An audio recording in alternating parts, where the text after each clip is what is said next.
Hello everyone, मैं Vinod sir आपका 9 classes में एक बार फिर से बहुत बहुत स्वागत करता हूं। तो आज हम इंग्लिश ग्रामर का एक बहुत ही खूबसूरत चैप्टर स्टार्ट करने वाले हैं जिसका नाम है प्रोनाउन। तो प्रोनाउन हमारा इंग्लिश ग्रामर में सेकंड चैप्टर है। इससे पहले मैंने आपको नाउन पढ़ाया। तो सबसे पहले मैंने नाउन इसलिए स्टार्ट किया क्योंकि नाउन एक तो हमारा पार्ट्स ऑफ स्पीच में भी नंबर 1 पे आता है, और ये नंबर 1 पे इसलिए आता है क्योंकि आगे आने वाले जितने भी हमारे चैप्टर्स हैं, नाउन के बाद आने वाले जितने भी चैप्टर्स हैं, जैसे कि प्रोनाउन हो गया, वर्ब हो गया, एडजेक्टिव हो गया, आर्टिकल हो गया, सेंटेंस हो गया, क्लाउज हो गया, वर्ब आपके एडवर्ब हो गए, कंजंक्शन हो गए, तो आगे आने वाले जो भी चैप्टर्स है कहीं ना कहीं उन सभी चैप्टर्स का नाउन से लेना देना है, नाउन से रिलेशन है। ठीक है, तो इसीलिए मैंने सबसे पहले नाउन स्टार्ट किया, और उसके बाद जो आज हमारा सेकेंड चैप्टर है वो हमारा प्रोनाउन है। तो नाउन इसलिए सबसे पहले पढ़ाना इंपॉर्टेंट था क्योंकि इसके बाद मैं जो भी चैप्टर पढ़ाऊँ वो सारे चैप्टर आपको बहुत अच्छे से समझ में आए। ठीक है, तो आज हम लोग प्रोनाउन स्टार्ट करेंगे। प्रोनाउन बहुत ही इंटरेस्टिंग चैप्टर है नाउन के बाद। ठीक है, और प्रोनाउन का भी लेना देना नाउन से है। ठीक है, तो प्रोनाउन में बहुत मज़ा आएगा आपको पढ़ करके, क्योंकि प्रोनाउन से बहुत सारे क्वेश्चंस भी बनते हैं। तो चलिए हम शुरू करते हैं। तो देखो, प्रोनाउन को हम नाउन का भाई भी कहते हैं, प्रोनाउन को हम नाउन का छोटा भाई भी कहते हैं। तो हम जानते हैं कि प्रोनाउन को हम नाउन का छोटा भाई क्यों कहते हैं। तो देखो, सबसे पहले मुझे बताओ कि प्रोनाउन को हम हिंदी में क्या कहते हैं। नाउन को हम हिंदी में कहते हैं संज्ञा, राइट। प्रोनाउन को हम हिंदी में क्या कहते हैं? प्रोनाउन को हम हिंदी में कहते हैं, क्या कहते हैं? सर्वनाश। सर्वनाश नहीं, सर्वनाम। क्या कहते हैं? सर्वनाश। शाबाश। ठीक है, तो अगर हम प्रोनाउन वर्ड का, देखो प्रोनाउन का अगर हम मीनिंग जानने का कोशिश करें कि प्रोनाउन का मीनिंग होता क्या है, तो अगर हम प्रोनाउन का मीनिंग जानने का कोशिश करें तो प्रोनाउन का मीनिंग खुद प्रोनाउन वर्ड में छिपा हुआ है। बोलो कैसे? देखो, अगर हम प्रोनाउन वर्ड को तोड़ने का कोशिश करेंगे तो आपको क्या मिलेगा? अगर हम प्रोनाउन वर्ड को तोड़ने का कोशिश करेंगे तो एक तो आपको मिलेगा प्रो, और उसमें क्या जुटा हुआ है? उसमें क्या जुटा हुआ? नाउन। ठीक है, तो क्या आपको प्रोनाउन वर्ड में नाउन दिखाई दे रहा है? बिल्कुल दिखाई दे रहा है। अरे बोलो हाँ। तो प्रोनाउन वर्ड में ही हमारा क्या? नाउन छिपा हुआ है। तो इसलिए हम इसे नाउन का छोटा भाई भी कहते हैं। तो प्रोनाउन को अगर हम तोड़ कर समझे तो एक तो क्या हमारा मिलता है, उसी प्रोनाउन में हमारा क्या? नाउन के अलावा क्या जुड़ा हुआ है? प्रो जुड़ा हुआ है। तो देखो, इस प्रो का मतलब क्या हुआ? इस प्रो का मतलब होता है फोर। इस प्रो का मतलब क्या होता है? फोर। अच्छा, हम फोर को हिंदी में क्या कहते हैं? फोर को हम हिंदी में कहते हैं के लिए। क्या मुझे बता सकते हो कि फोर का मतलब के लिए? के लिए का मतलब क्या हुआ? के लिए का मतलब होता है किसी के सपोर्ट में आना। ठीक है, किसी के समर्थन में आना, किसी के सपोर्ट में आना। ठीक है, किसी की जगह पे आ जाना, किसी के स्थान पे आ जाना। तो यहाँ पर क्या है? फोर का मतलब के लिए। तो के लिए का मतलब क्या? किसके लिए? जरा बताना, किसके लिए? नाउन के लिए। अरे किसके लिए? नाउन के लिए। ठीक है, यानी कि कोई भी सेंटेंस में कोई भी ऐसा वर्ड जो किसके लिए आए, जो नाउन के लिए आए, उसे ही हम क्या कहते हैं? उसे ही हम प्रोनाउन कहते हैं। यानी किसी भी सेंटेंस में कोई भी ऐसा वर्ड जो नाउन के समर्थन में आए, नाउन के सपोर्ट में आए, नाउन के लिए आए, नाउन के जगह पे आए, उसे ही हम क्या कहते हैं? उसे ही हम प्रोनाउन कहते हैं। ठीक है, तो कैसे बना प्रोनाउन वर्ड? कैसे बना? Pro plus noun. तो आपको बात समझ में आ रही है? तो हम यहाँ पर लिख सकते हैं प्रोनाउन के बारे में कि प्रोनाउन क्या है, कि एक वर्ड है। Pronoun is a word, a pronoun is a word that is used in place of a noun, in place of a noun। ठीक है, तो प्रोनाउन क्या है? a pronoun is a word that is used in place of a noun। ठीक है, तो किसी भी सेंटेंस में प्रोनाउन का काम क्या होता है? प्रोनाउन का काम होता है नाउन को रिप्लेस करना, नाउन को रिप्रेजेंट करना।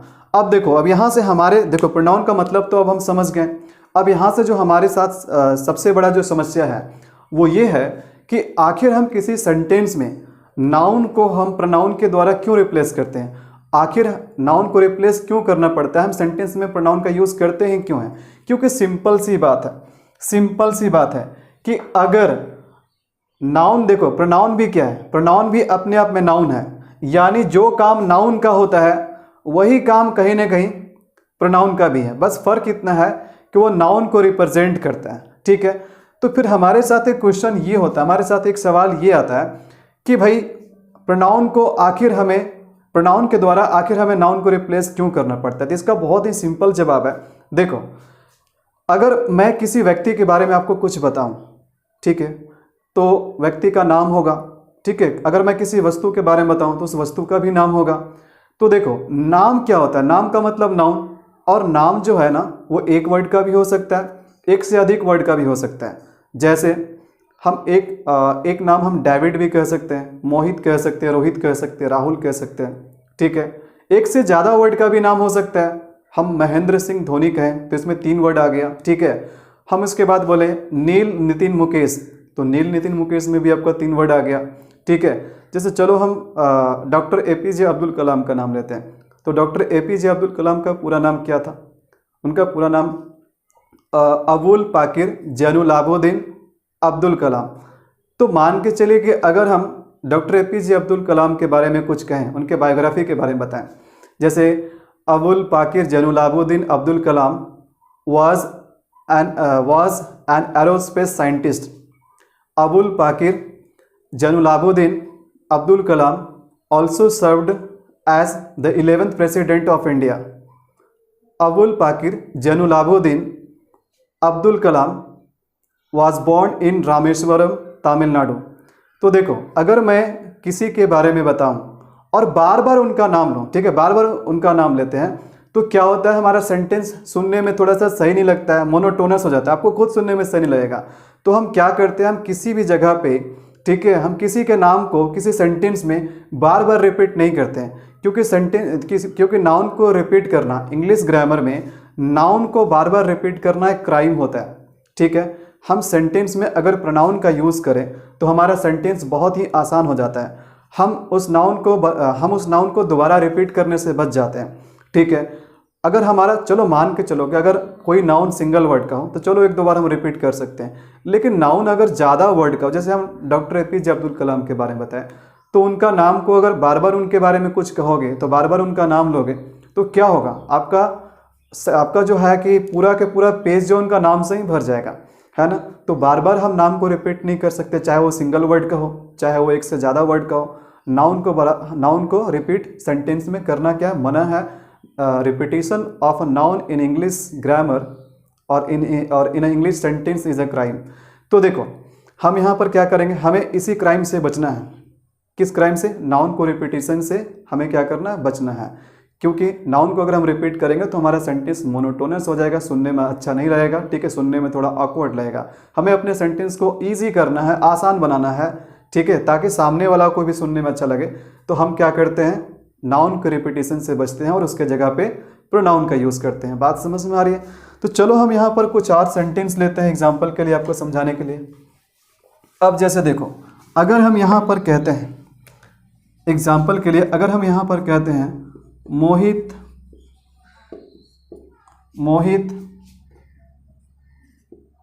Is a student, Mohit is a student, ठीक है।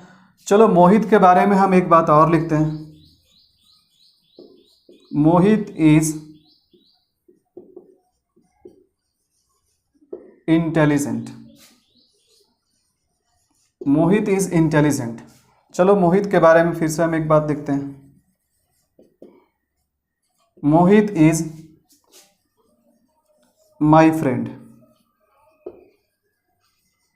तो यहां पर आप देख रहे हो कि मैंने यहां पर 3 सेंटेंसेस लिखे, हमने यहां पर 3 सेंटेंसेस लिखे, और ये तीनों सेंटेंस किससे रिलेटेड है? क्या अलग अलग व्यक्ति से रिलेटेड है या एक ही व्यक्ति से रिलेटेड है? तो ये तीनों सेंटेंस हमारा मोहित से रिलेटेड है, एक ही व्यक्ति से रिलेटेड है। तो अब मुझे बताओ, क्या मैं जब मोहित के बारे में आपको कुछ बता रहा हूँ तो क्या बार बार उसका नाम लेने में अच्छा लग रहा है? Mohit is a student, Mohit is intelligent, Mohit is my friend. अरे हमारे अलग अलग सेंटेंस में अलग अलग इन्फॉर्मेशन तो जुड़ रहे हैं, लेकिन हम क्या कर रहे हैं, बार बार उस नाम को रिपीट कर रहे हैं। तो नाम को रिपीट करने से क्या होता है, हमारा सेंटेंस ऑकवर्ड हो जाता है, सुनने में अच्छा नहीं लगता है। तो ये हमारा क्या हुआ, यहाँ पर जो हमारा मोहित है वो क्या है, हमारा सेंटेंस में क्या, नाउन है। बात समझ में आ रही, क्या नाउन है, क्या है, नाउन है। तो चलो एक बार तो हम नाउन को लिखेंगे इंट्रोड्यूस करने के लिए कि हम किसके बारे में बात कर रहे हैं। लेकिन बार बार हम नहीं लिख सकते हैं, तो उस नाउन के जगह पे हम क्या करेंगे, एक प्रोनाउन लगाएंगे, एक वर्ड लगाएंगे जो उस नाउन को यानी मोहित को रिप्रेजेंट करेगा। तो चलो अब हम क्या बोलेंगे, Mohit is a student, he is intelligent. तो बात आपको समझ में आ रही है। यहाँ भी हम क्या करेंगे, दोबारा मोहित ना लिख करके हम क्या करेंगे, प्रोनाउन लिखेंगे, ही लिखेंगे, ठीक है। तो यहाँ पर ध्यान देना। अब मुझे बताओ कि ही वर्ड जो हमने लिखा यहाँ पर, ये किसकी जगह पे लिखा, किसके लिए लिखा। तो आप कहोगे सर मोहित के लिए। मोहित के लिए मतलब किसके लिए, अरे मोहित के लिए मतलब किसके लिए, नाउन के लिए, ठीक है। और जो वर्ड नाउन के लिए यूज होता है उसे हम क्या कहते हैं, जरा बोलना, क्या कहते हैं, प्रोनाउन, ठीक है। तो यहां पर भी हमारा ही क्या है, प्रोनाउन। बात आपको समझ में आ रही है। तो अब हमारा देखो सेंटेंस सुनने में अच्छा लगेगा, Mohit is a student, he is intelligent, he is my friend. आप प्रोनाउन को 10 बार रिपीट करो, कोई दिक्कत नहीं है, लेकिन रिपीटेशन क्या नहीं करना है, रिपीट किसके रिपीटेशन से बचना है, नाउन के रिपीटेशन से बचना है, ठीक है। चलो एक एग्जांपल और लेते हैं हम। क्या करते हैं यहाँ पर, हम मोहित के जगह पे कोई दूसरा नाम ले लेते हैं, सेंटेंस हमारा वही रहेगा, सेंटेंस हमारा वही रहेगा। जैसे चलो हम यहाँ पर मोहित के जगह पे लिख दें प्रिया, ठीक है।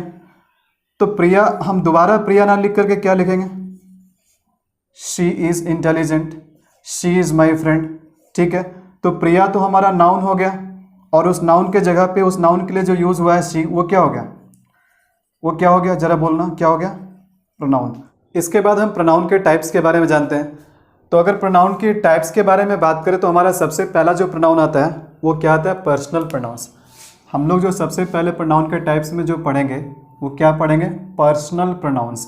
पर्सनल प्रोनाउंस का मतलब वैसा प्रोनाउंस जो पर्सन के लिए आता है, जो पर्सन को रेफर करता है, जो पर्सन के बारे में बताता है।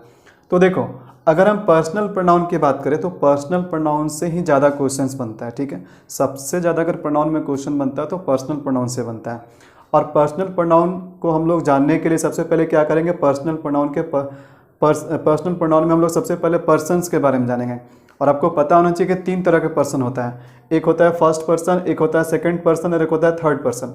तो सबसे पहले यहाँ पर देखो, पर्सन के एक चार्ट है, तो इस चार्ट से हम समझेंगे कि पर्सनल प्रोनाउंस में कौन कौन से प्रोनाउन आते हैं। फर्स्ट पर्सन हम किसे कहते हैं, सेकंड पर्सन हम किसे कहते हैं, थर्ड पर्सन हम किसे कहते हैं, ठीक है। तो देखो यहाँ पर पर्सनल प्रोनाउन में हमें केस को भी समझना पड़ेगा, सब्जेक्टिव केस क्या होता है, ऑब्जेक्टिव केस क्या होता है और पॉजेसिव केस क्या होता है। तो देखो यहाँ पर क्या है, पर्सन्स हमारा 3 पर्सन है, फर्स्ट पर्सन, सेकंड पर्सन और थर्ड पर्सन। और इसमें क्या है, सभी पर्सन में क्या है, सभी पर्सन में अलग अलग प्रोनाउन है। अब यहाँ पर बात करते हैं केस का। देखो इधर जो मैं बात कर रहा हूँ एक केस है, तो केस में एक क्या है, सब्जेक्टिव केस। देखो एससी का मतलब क्या हुआ, एस का मतलब हुआ सब्जेक्टिव, सब्जेक्टिव को हम नॉमिनेटिव भी कहते हैं, ठीक है। तो पहला जो हमारा केस है वो सब्जेक्टिव केस है, दूसरा जो हमारा है वो ऑब्जेक्टिव केस है। देखो ओ लिखा हुआ, ओ का मतलब है ऑब्जेक्टिव और सी का मतलब केस, तो दूसरा हमारा क्या, ऑब्जेक्टिव केस है, ठीक है। तीसरा हमारा क्या है, पॉजेसिव केस है, पी का मतलब पॉजेसिव और सी का मतलब केस। तो पॉजेसिव केस में बात करें तो पॉजेसिव केस में हमें 2 तरह के प्रोनाउन मिलता है, एक तो होता है पॉजेसिव एडजेक्टिव, एक होता है पॉजेसिव एडजेक्टिव और एक होता है पॉजेसिव प्रोनाउन, ठीक है। तो यहाँ पर ध्यान दीजिएगा, सब्जेक्टिव केस से हमारा क्या मतलब है, सब्जेक्टिव केस से हमारा मतलब है कि वैसा प्रोनाउन जो सब्जेक्ट के जगह पे आए। अरे सेंटेंस में देखो क्या, किसी भी सेंटेंस में जनरली हमें क्या देखने को मिलता है, सब्जेक्ट देखने को मिलता है, सब्जेक्ट के बाद हमें क्या मिलता है, वर्ब मिलता है, ठीक है। और वर्ब के बाद हमें क्या देखने को मिलता है, ऑब्जेक्ट मिलता है, ठीक है। तो वर्ब का मतलब कोई काम, सब्जेक्ट का मतलब करने वाला और ऑब्जेक्ट का मतलब पाने वाला, यानी जिस पे एक्शन किया जाए, ठीक है, जिसको वर्ब का फल मिले उसी को हम ऑब्जेक्ट कहते हैं, ठीक है। तो ध्यान देना, कोई भी प्रोनाउन सब्जेक्ट के जगह पे, मैंने आपको प्रीवियस क्लासेस में भी बताया कि सब्जेक्ट के जगह पे 2 ही चीज़ आता है, या तो नाउन आता है या तो प्रोनाउन आता है, ठीक है। तो देखो अगर कोई प्रोनाउन सब्जेक्ट के जगह पे आएगा तो उसी को हम क्या कहेंगे, उसी को हम कहेंगे सब्जेक्टिव केस। अगर कोई प्रोनाउन ऑब्जेक्ट के जगह पे आएगा तो उसी को हम कहेंगे ऑब्जेक्टिव केस। तो अब आप कहोगे सर हम सब्जेक्टिव और ऑब्जेक्टिव का मतलब समझ गए। सब्जेक्टिव का मतलब जो सब्जेक्ट के जगह पे आए, ऑब्जेक्टिव का मतलब जो ऑब्जेक्ट के जगह पे आए। अब सर पॉजेसिव बताइए। तो देखो पॉजेसिव का मतलब क्या होता है, पॉजेसिव का मतलब होता है संबंध बताने वाला, पॉजेसिव का मतलब होता है संबंध या अधिकार बताने वाला, कोई भी प्रोनाउन जो संबंध या अधिकार बताने का काम करे उसी को हम कहते हैं, क्या कहते हैं, पजेसिव कहते हैं। ठीक है, तो यहाँ पर जैसे अगर मैं बोलूँ ये किसका मार्कर, तो आप बोलोगे सर आपका मार्कर। ठीक है, तो आपका मार्कर यानी इस मार्कर का संबंध किससे है, मुझसे है। ठीक है, अब आप कहोगे कि मेरी कार, तो मैं पूछूंगा किसकी कार, तो आप कहोगे मेरी कार, यानी उस कार का संबंध आपसे है। तो जो संबंध बताने का काम करता है यहाँ पर आपका, मेरी, तुम्हारा, हम लोगों का, हमारा, ये सब क्या है, ये सब पजेसिव प्रोनाउन है जो कहीं ना कहीं अधिकार बताता है, संबंध बताने का काम करता है। ठीक है, तो अब आपको तीनों केस के बारे में पता चला, 3 person, first person, second person, third person. उसके बाद तीनों पर्सन के क्या 3 केस है, सब्जेक्टिव केस, ऑब्जेक्टिव केस और पजेसिव केस। ठीक है, तो यहाँ पर पजेसिव केस में अगर हम बात करें तो पजेसिव केस में 2 प्रोनाउन आता है, एक पजेसिव एडजेक्टिव। एडजेक्टिव क्या होता है पहले मैं आपको बता चुका हूँ पार्ट्स ऑफ स्पीच के इंट्रोडक्शन क्लास में। एडजेक्टिव का काम होता है नाउन और नाउन या प्रोनाउन का विशेषता बताना। ठीक है, नाउन या प्रोनाउन को क्वालिफाई करना। तो एडजेक्टिव का मतलब तो आप समझ ही रहे हैं यहाँ पर। तो अब देखिए बात करते हैं पहला पर्सन से, फर्स्ट पर्सन। तो फर्स्ट पर्सन हम किसे कहते हैं, देखो फर्स्ट पर्सन का मतलब क्या हुआ, स्पीकर यानी बोलने वाला व्यक्ति। जो व्यक्ति बोलने वाला होता है, वैसा व्यक्ति जो स्पीकर होता है, बोलने वाला होता है, उसी को हम क्या कहते हैं, फर्स्ट पर्सन। जैसे मैं आपको पढ़ा रहा हूँ, ठीक है, मैं आपको पढ़ा रहा हूँ, तो मैं बोल कौन रहा है, मैं बोल रहा हूँ। देखो जब भी जो बोलने वाला होता है ना खुद के लिए क्या बोलता है, मैं। तो अगर सिंगल व्यक्ति रहेगा बोलने वाला तो आई, सिंगल व्यक्ति रहेगा बोलने वाला तो आई यानी मैं। और अगर हम यहाँ पर एक व्यक्ति और आ जाए और हम लोग दोनों मिल करके अगर बोलना शुरू करें तो वहाँ पर मैं नहीं बोलूँगा, हम लोग बोलेंगे। तो हम लोग भी क्या हो गया, एक से अधिक। अगर फर्स्ट बोलने वाला व्यक्ति एक से अधिक रहे तो हम वहाँ पर क्या बोलेंगे, वी बोलेंगे, यानी हम लोग बोलेंगे। यानी फर्स्ट पर्सन का सिंपल से मतलब है कि speakers are called the first person. और फर्स्ट पर्सन में सिंगल व्यक्ति के लिए आई और एक से अधिक व्यक्ति के लिए, ठीक है, हम लोग वी का यूज करते हैं। आई का मतलब मैं, वी का मतलब हम लोग। अब देखो ये यहाँ पर जो हमने आई लिखा है प्रोनाउन, ये किसके जगह पे लिखा है, सब्जेक्ट के जगह पे। तो सब्जेक्ट के जगह पे हम लोग इसको इसी फॉर्म में लिखेंगे, यानी आई का फॉर्म में लिखेंगे, और वी को वी का फॉर्म में लिखेंगे। लेकिन यही आई को अगर हम ऑब्जेक्ट के जगह पे लिखे तो ये आई क्या बन जाएगा, ये आई बन जाएगा मी। जैसे अगर हमें यहाँ पर लिखना हो तो हम क्या करेंगे, आई लिखेंगे। ठीक है, बात आपको समझ में आ रही है। लेकिन हम इस आई को अगर हम ऑब्जेक्ट के जगह पे ले चल रहे हैं, ठीक है, ऑब्जेक्ट कहाँ, वर्ब के बाद, इसको हम ऑब्जेक्ट के जगह पे ले जाएं तो क्या मैं अभी भी यहाँ पर आई लिखूंगा, नहीं। यहाँ पर हम क्या करेंगे, उसको ऑब्जेक्टिव फॉर्म में लिखेंगे। और आई का ऑब्जेक्टिव फॉर्म क्या होता है, मी होता है। बात समझ में आ रही है, ठीक है। अब उसी तरीके से अगर हमें फर्स्ट पर्सन का संबंध बताने वाला बात करना है तो संबंध बताने वाला में क्या होगा, जैसे अगर हिंदी का बात करें तो यहाँ पर आई का मतलब मैं, वी का मतलब हम लोग, लेकिन यहाँ पर मी का मतलब मुझे, अगर हिंदी के केस के बारे में बात करें तो। और आवर का सॉरी यहाँ पर आवर नहीं होगा, यहाँ पर हम इसको सही कर देते हैं। आवर तो हमारा पजेसिव में होगा, यहाँ पर वी का जो होगा वो ऑब्जेक्टिव केस क्या होगा, अस होगा। बात समझ में आ रही है। तो यहाँ पर देखो आई का ऑब्जेक्टिव मी, ठीक है, और वी का ऑब्जेक्टिव अस।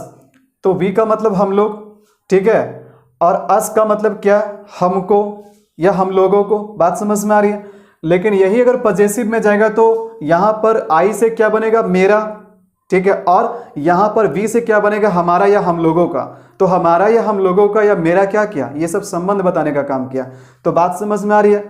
तो आई का ऑब्जेक्टिव मी और आई का पजेसिव एडजेक्टिव के बारे में बात करें तो पजेसिव एडजेक्टिव में क्या है, माई है, और पजेसिव प्रोनाउन में क्या है, माइन है, ठीक है। वहीं पर बात करें कि वी का, तो वी का जो हमारा ऑब्जेक्टिव है वो क्या है, अस है, और इसका ऑब्जेक्ट पे आएगा तो अस है, और ये जब संबंध बताने का काम करेगा तो एडजेक्टिव के रूप में संबंध बताएगा तो आवर, और प्रोनाउन के रूप में संबंध बताएगा तो आर्स। तो ये दोनों में फर्क क्या है, ये आर है, ये आर्स है, इसमें एस लगा हुआ है, ठीक है। जब इसमें एस नहीं रहेगा आर में तो ये समझ लेना कि पजेसिव एडजेक्टिव है, और अगर एस लगा रहे तो ये पजेसिव प्रोनाउन है। अब मैं आगे बताऊंगा कि हम सर एडजेक्टिव के फॉर्म में कब यूज करेंगे, हम इसको प्रोनाउन के फॉर्म में कब यूज करेंगे। हालांकि हिंदी में दोनों का मीनिंग सेम है। माई का मतलब मेरा है तो माइन का मतलब भी मेरा है। अगर आर का मतलब हमारा है तो आर्स का मतलब भी हमारा है। लेकिन हम सेंटेंस में अगर हमें एडजेक्टिव का फॉर्म चाहिए तो माई लिखेंगे, प्रोनाउन का फॉर्म चाहिए तो माइन लिखेंगे, ठीक है।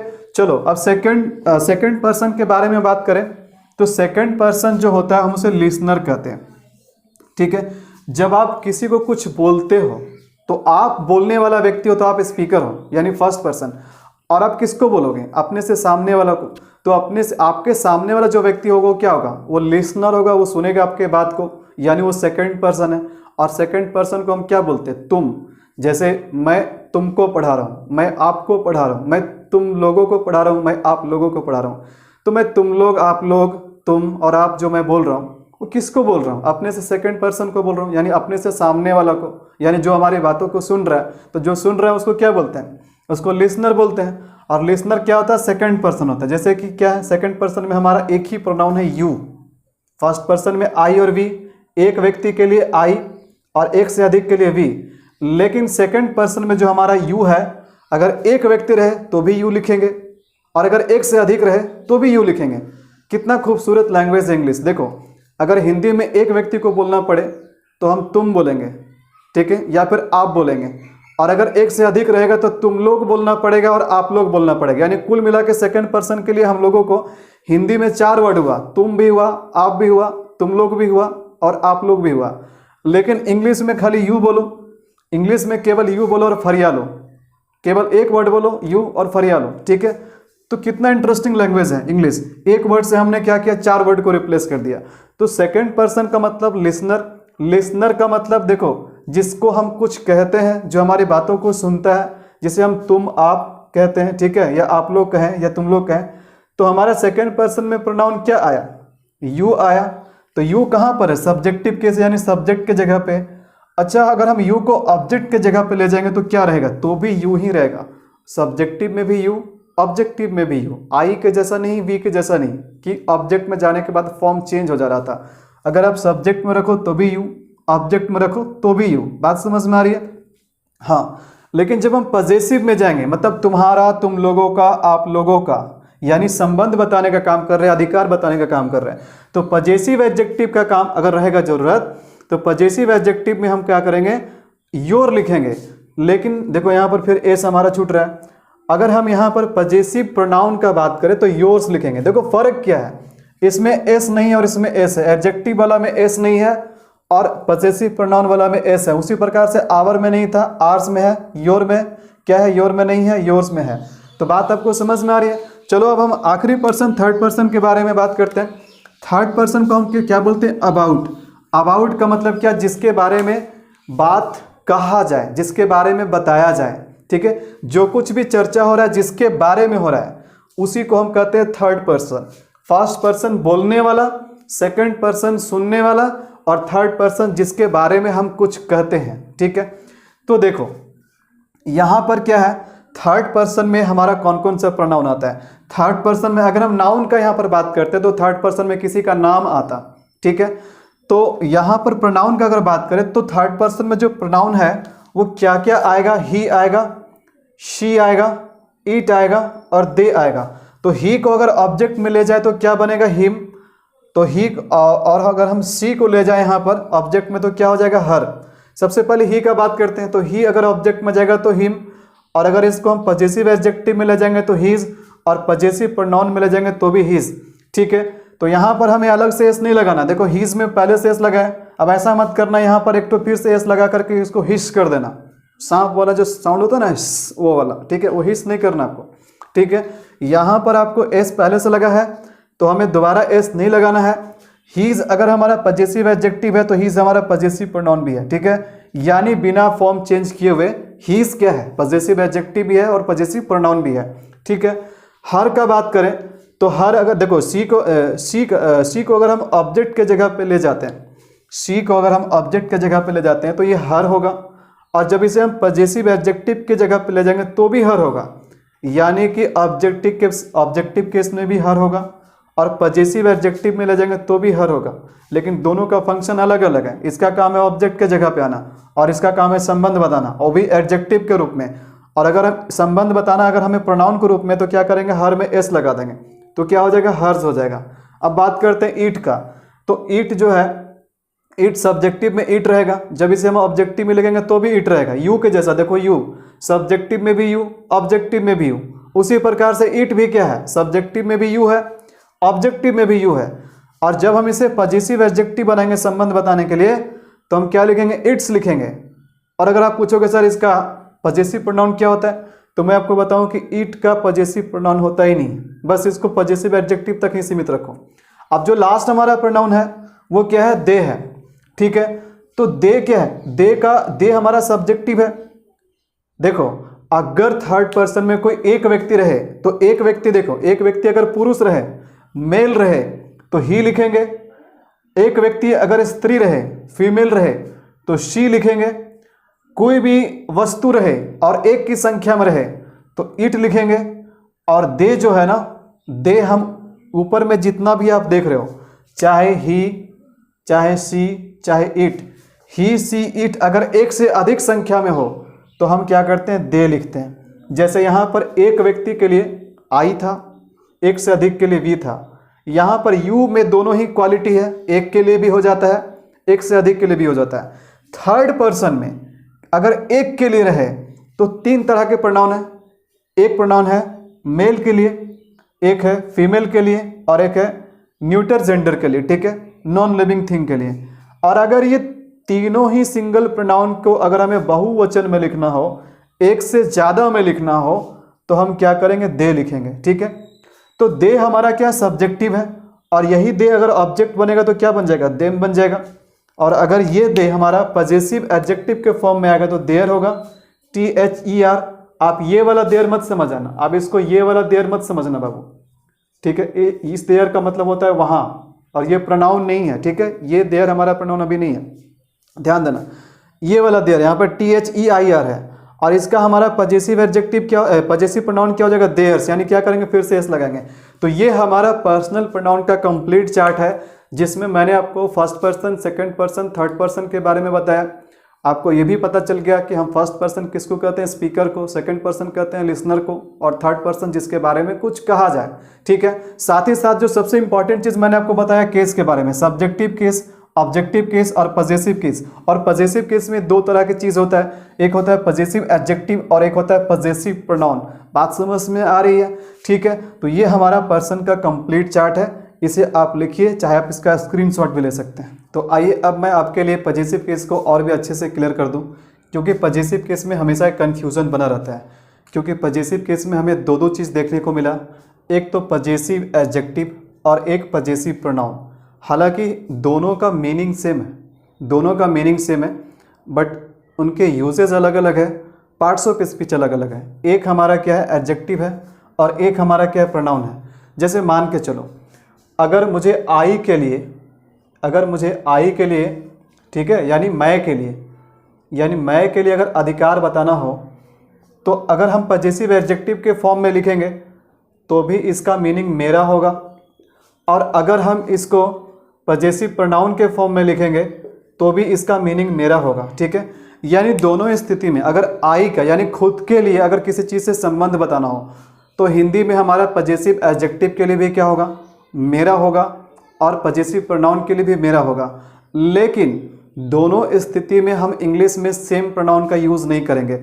जैसे आप यहाँ पर एग्जाम्पल से समझिए, यहाँ पर एग्जाम्पल से क्या समझना है, हमने लिखा, एक तो हमने जो यहाँ पर हिंदी में जो सेंटेंस जो लिखा एग्जाम्पल के लिए, वो लिखा हमने पजेसिव एडजेक्टिव को समझाने के लिए, यानी एडजेक्टिव के रूप में कैसे लिखा जाएगा, ठीक है।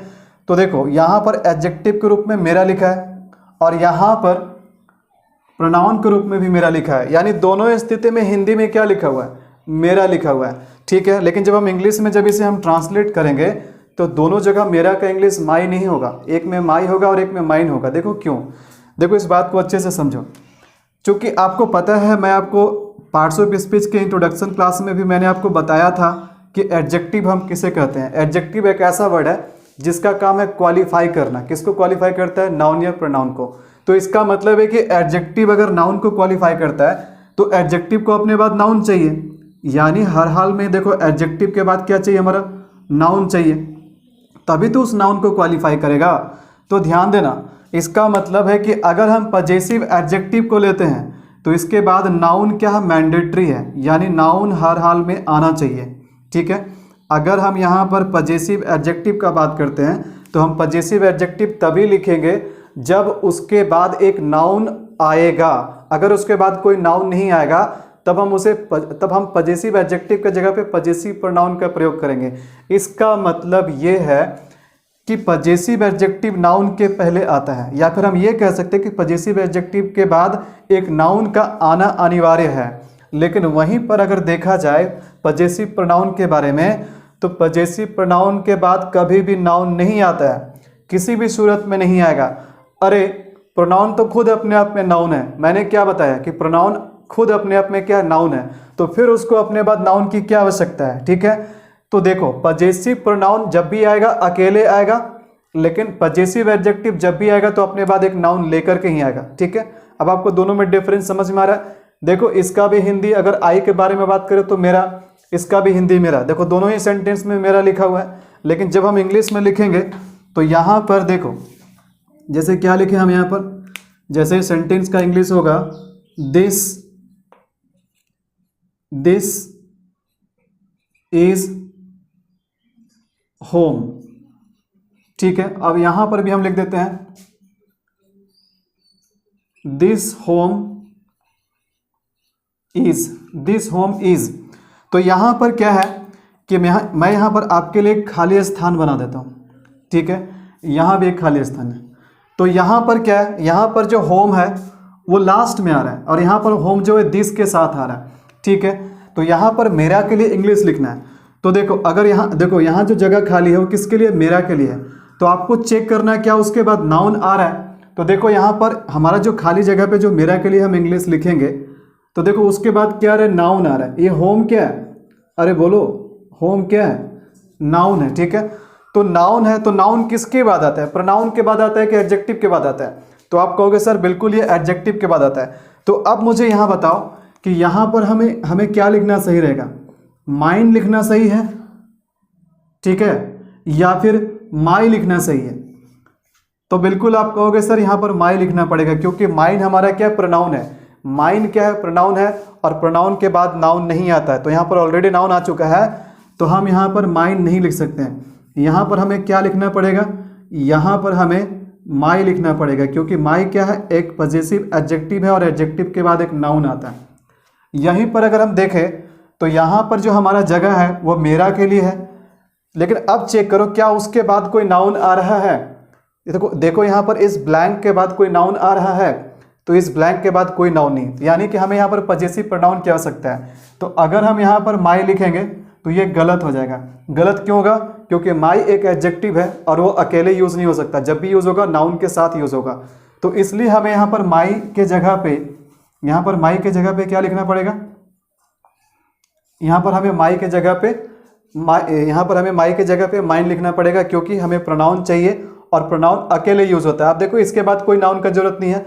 तो सिंपल सा फंडा यही है कि पजेसिव एडजेक्टिव नाउन के साथ आएगा, लेकिन पजेसिव प्रोनाउन विदाउट नाउन के साथ, यानी अकेले आएगा। चलिए अब हम जानते हैं पर्सनल प्रोनाउन के यूजेस के बारे में। तो यहाँ पर पर्सनल प्रोनाउन के यूजेस और एग्जाम्पल के बारे में हम जानेंगे। तो यहाँ पर एग्जाम्पल के रूप में हमारे साथ 5 सेंटेंसेज है। तो इन सेंटेंसेज में आपको गलतियाँ ढूंढना जो कि पर्सनल प्रोनाउन से रिलेटेड है। तो चलिए हम शुरू करते हैं। हमारा जो पहला सेंटेंस है, तो पहला हमारा जो सेंटेंस है, हर लव्स आई। तो यहाँ पर आपको चेक करना है, देखो यहाँ पर प्रोनाउन कौन कौन है। प्रोनाउन तो एक आपका हर है और एक आपका आई है, लेकिन हमें ये चेक करना क्या सेंटेंस में सही जगह पे सही प्रोनाउन का यूज़ हमने किया है। क्या यहाँ पर पर्सनल प्रोनाउन से रिलेटेड, देखो ये क्या है, पर्सनल प्रोनाउन है, तो क्या पर्सनल प्रोनाउन यहाँ पर सेंटेंस में अपने सही जगह पे यूज़ हुआ है। क्या अगर हमें सब्जेक्टिव केस चाहिए तो क्या सब्जेक्टिव केस के सही जगह पे आया है, ऑब्जेक्टिव केस के सही जगह पे आया है। तो इन सभी बातों पे हमें ध्यान रखना है और गलतियाँ को चेक करना है। तो देखो यहाँ पर ये सेंटेंस है और सेंटेंस में हमारा वर्ब क्या है, सेंटेंस में हमारा वर्ब है लव्स। तो वर्ब के पहले जो होता है वो सब्जेक्ट होता है, वर्ब के बाद जो होता है वो ऑब्जेक्ट होता है। तो जैसा कि मैंने अभी आपको पर्सनल प्रोनाउन के चार्ट में बताया कि पर्सनल प्रोनाउन के 3 केसेस होते हैं, सब्जेक्टिव केस, ऑब्जेक्टिव केस और पजेसिव केस। तो यहाँ पर देखो, यहाँ पर जो भी प्रोनाउन आ रहा है वो किसके जगह पे आ रहा है, वो किसके जगह पे आ रहा है, सब्जेक्ट के जगह पे आ रहा है। तो अगर सब्जेक्ट के जगह पे आ रहा है तो हमें प्रोनाउन को किस केस में रखना होगा, यहाँ पर हमें प्रोनाउन को सब्जेक्टिव केस में रखना पड़ेगा। तो पहला तो गलती हमारा ये हुआ कि यहाँ पर हम हर नहीं लिख सकते हैं। यहाँ पर ये हर के जगह पे हमें क्या करना पड़ेगा, इसके जगह पे शी लिखना पड़ेगा, क्योंकि हर क्या है, हर हमारा या तो ऑब्जेक्टिव है या तो पजेसिव है, ठीक है। लेकिन यहाँ पर हमें क्या चाहिए, सब्जेक्टिव चाहिए, सब्जेक्ट के जगह पे चाहिए। तो सब्जेक्ट के जगह पे हर का सब्जेक्ट क्या होता है, शी। और यहाँ पर ध्यान दो, यहाँ पर आई जो है वो ऑब्जेक्ट के जगह पे आ रहा है। किसके जगह पे आ रहा है, ऑब्जेक्ट के जगह पे आ रहा है। तो ऑब्जेक्ट के जगह पे जब आ रहा है तो यहाँ पर आई क्या है, सब्जेक्टिव है। तो सब्जेक्टिव केस में लिखना क्या हो गया, गलत हो गया। तो यहाँ पर हम आई ना लिख करके क्या लिखेंगे, इसके जगह पे मी लिखेंगे, ठीक है। अब चलते हैं सेकेंड सेंटेंस पे। तो सेकेंड सेंटेंस में जो हमारा अगेन देखो क्या है, सब्जेक्ट के जगह पे देखो हेल्प क्या है, वर्ब है। और ये जो देम है ये सब्जेक्ट के जगह पे आ रहा है, जो कि बिल्कुल गलत है, क्योंकि देम हमारा क्या, देम हमारा ऑब्जेक्टिव केस है। और यहाँ पर हमें क्या चाहिए, सब्जेक्टिव केस चाहिए। तो देम क्या हो गया, गलत हो गया। देम के जगह पे क्या लिखना पड़ेगा, देम के जगह पे दे लिखना पड़ेगा। और यहाँ पर देखो ही क्या हो गया, सब्जेक्टिव केस। तो ही का ऑब्जेक्टिव केस हमें लेना पड़ेगा, क्योंकि ऑब्जेक्ट के जगह पे आ रहा है। तो ही का ऑब्जेक्टिव केस क्या हो जाएगा, हिम। यानी सही सेंटेंस होगा दे हेल्प हिम, ठीक है, ना कि दे हेल्प ही। अब देखते हैं अगला सेंटेंस। अगला जो सेंटेंस हमारा है यू है। तो देखो आर हमारा, आर रीडिंग क्या है, वर्ब है। तो वर्ब के पहले क्या, सब्जेक्टिव केस। तो यू देखो, यू अपने जगह पे सही है। यहाँ पर यू में कोई भी गड़बड़ नहीं है। क्यों गड़बड़ नहीं है, क्योंकि यू का सब्जेक्टिव भी यू होता है, यू का ऑब्जेक्टिव भी यू होता है। तो यहाँ तो कोई दिक्कत नहीं। आगे देखते हैं। तो you are reading yours book. देखो तो योर और एक हमारा है योर्स, ये दोनों ही क्या करता है, ये दोनों ही संबंध बताने का काम करता है। लेकिन एक एडजेक्टिव है और एक प्रोनाउन है, ठीक है। तो ध्यान देना कि हमें एडजेक्टिव वाला कब यूज करना है, प्रोनाउन वाला कब करना है। तो अगर इसके बाद नाउन आ रहा होगा तो हम एडजेक्टिव वाला यूज करेंगे, और अगर नाउन नहीं होगा तो हम प्रोनाउन वाला यूज करेंगे। तो यहाँ पर आप देख रहे हो कि बुक क्या है, नाउन है। तो नाउन है यहाँ पर, तो इसके पहले हमें एडजेक्टिव वाला फॉर्म को यूज करना पड़ेगा। तो योर्स क्या हो गया, गलत हो गया। हमें क्या करना पड़ेगा, यहाँ से एस क्या करना पड़ेगा, यहाँ से एस हटाना पड़ेगा, तब सही होगा। यानी सही सेंटेंस होगा you are reading your book. Yours book नहीं, क्या हो जाएगा, योर बुक, क्योंकि हमें यहाँ पर क्या करना पड़ेगा, एडजेक्टिव का फॉर्म को रखना पड़ेगा। अगला सेंटेंस में अगर बात करें तो हमारा अगला सेंटेंस में आई में तो कोई दिक्कत नहीं, क्योंकि आई एम रीडिंग। देखो एम रीडिंग क्या हो गया, वर्ब, वर्ब से पहले सब्जेक्ट। तो सब्जेक्ट देखो आई का सब्जेक्टिव केस क्या होता है, आई होता है। तो आई अगर अपने जगह पे सब्जेक्ट के जगह पे आया तब तो कोई दिक्कत नहीं है। अब यहाँ पर हम आगे देखते हैं कि आई एम रीडिंग माई। तो यहाँ पर मैं क्या बताना चाह रहा हूँ कि तुम अपने किताब को पढ़ रहे हो, मैं अपना किताब को पढ़ रहा हूँ। तो यहाँ पर बुक को हमने क्या किया, बुक को हमने रिपीट होने से छिपाया है, ठीक है। तो मैं अपना वाला पढ़ रहा हूँ, ठीक है। तो मैं अपना वाला पढ़ रहा हूँ, तो यहाँ पर अपना का मतलब क्या हुआ, पजेसिव हो गया, संबंध हो गया। लेकिन माई क्या है, माई एडजेक्टिव है, और अगर एडजेक्टिव है तो इसके बाद नाउन देना पड़ेगा, तभी सही हो पाएगा। लेकिन हम देख रहे हैं सेंटेंस में यहाँ पर नाउन तो है ही नहीं। तो जब नाउन नहीं है और संबंध भी हमें बताना है, पोजीशन भी बताना है, तो केवल यहाँ पर माई लिखना क्या हो जाएगा, गलत हो जाएगा। तो यहाँ पर माई के जगह पे हम क्या करेंगे, माइन लिखेंगे, यानी प्रोनाउन वाला लिखेंगे। तो सही सेंटेंस क्या होगा, आई एम रीडिंग माइन, ठीक है। सही क्या होगा, आई एम रीडिंग माइन। तो अब आखिरी सेंटेंस देखते हैं। हमारा आखिरी सेंटेंस है my shoes are better than you. तो देखो यहाँ पर इस सेंटेंस में प्रोनाउन हमारा क्या, एक तो है माई है। तो माई प्रोनाउन है, तो देखो एडजेक्टिव के रूप में, और संबंध बता रहा है। तो मेरा शूज़ है ना, मेरे जूते। तो यहाँ पर क्या है, शूज़ क्या एक नाउन है। 10 मिनट हल्ला नहीं करेगा।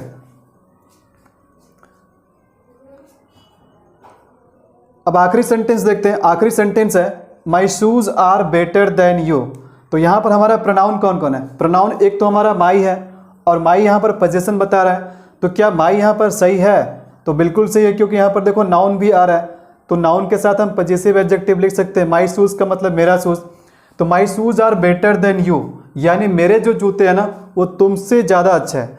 तो एक चीज़ आप यहाँ पर ध्यान देना कि यहाँ पर कहीं ना कहीं कंपैरिजन हो रहा है, यहाँ पर कंपैरिजन हो रहा है। और कंपैरिजन हम किसका कंपैरिजन हम किससे कर रहे हैं, तो यहाँ पर शूज़ का कंपैरिजन किससे हो रहा है, यू से हो रहा है, जो कि बिल्कुल गलत है।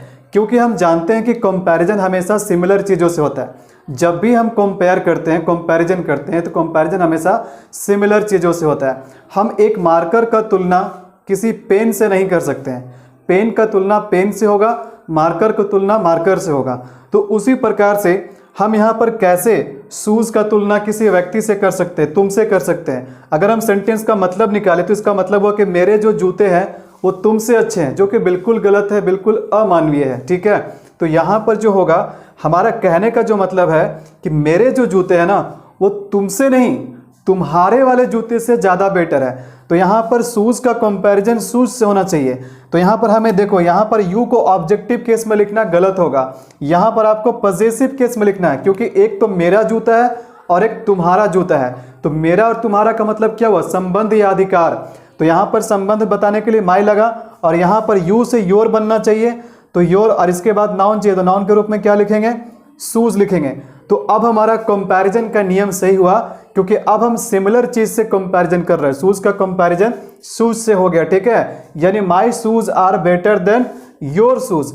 लेकिन यहाँ एक चीज और भी थोड़ा सा गड़बड़ है। गड़बड़ क्या है कि जैसा कि प्रोनाउन में ही मैंने आपको बताया कि प्रोनाउन क्या है, जैसे कि प्रोनाउन हम तभी यूज करते हैं जब हमें नाउन के रिपीटेशन से बचना होता है। तो किसी भी सेंटेंस में नाउन बार बार रिपीट नहीं होना चाहिए। तो अगर हम सेंटेंस को ध्यान से देखें तो यहाँ पर क्या हो गया, शूज फिर से रिपीट हो गया, तो शूज फिर से रिपीट नहीं होना चाहिए।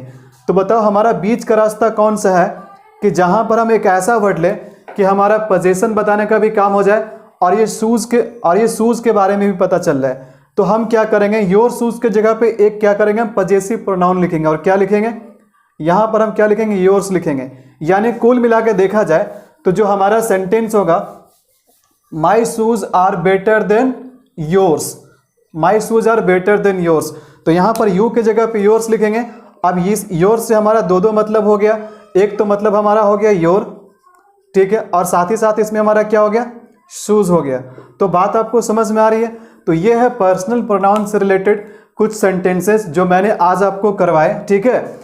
और पर्सनल प्रोनाउन ही एक ऐसा प्रोनाउन है जहां से बहुत सारा क्वेश्चंस बनता है। और मुझे अब मुझे आशा है कि इन 5 सेंटेंसेस से अब तक आपका पर्सनल प्रोनाउन से रिलेटेड बहुत सारा कन्फ्यूज़न दूर हुआ होगा। सबसे ज़्यादा तो आपका कन्फ्यूज़न ये वाला दूर हुआ कि हम सब्जेक्टिव केस का यूज़ कब करते हैं, ऑब्जेक्टिव का कब करते हैं, पॉजेसिव का कब करते हैं, पॉजेसिव एडजेक्टिव कब करते हैं, पॉजेसिव प्रोनाउन कब करते हैं। लेकिन ध्यान देना, पर्सनल प्रोनाउन का यूजेस बस इतना ही नहीं है। अभी कम से कम हम इसमें 15 सेंटेंसेस और करवाएंगे।